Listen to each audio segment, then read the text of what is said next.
Our work will never be able to undo the fact that a life was lost.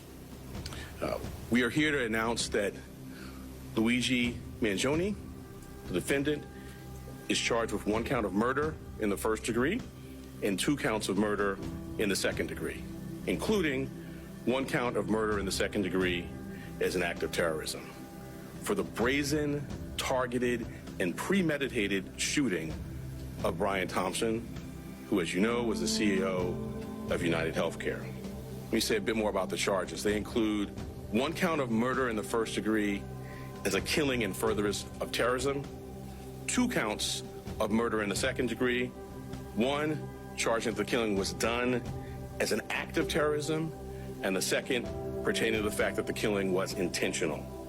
The maximum penalty possible for murder in the first degree and murder in the second degree as an act of terrorism is life without parole. The maximum penalty for murder in the second degree is 25 years to life. There are additional counts as well. A number of criminal possession of weapon charges, 2 counts in the second degree, 4 counts in the third degree, 1 count in the fourth degree, and a count of criminal possession of a forged instrument in the second degree. Let me tell you a bit about the facts.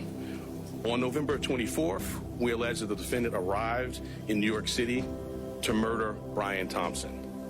After the defendant arrived in New York City on a bus at Port Authority, he checked into the hostel on the Upper West Side using the name Mark Rosario with a fake New Jersey ID. On the morning of December 4th, the defendant left the hostel, just after 5:30 a.m. and traveled to Midtown. For nearly an hour, we allege the defendant waited in the area near the Hilton Hotel, waiting for Mr. Thompson to appear. From 6:38 a.m. to 6:44 a.m., the defendant stood across from the entrance of the hotel on West 54th Street. When he saw Mr. Thompson, he crossed the street and approached him from behind. We allege he then took out a 9mm 3D printed ghost gun, equipped with a 3D printed suppressor, and shot him once in the back and once in the leg.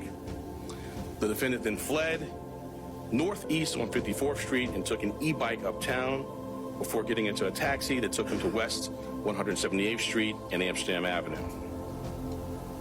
On December 9th, the defendant was spotted at McDonald's in Altoona, Pennsylvania.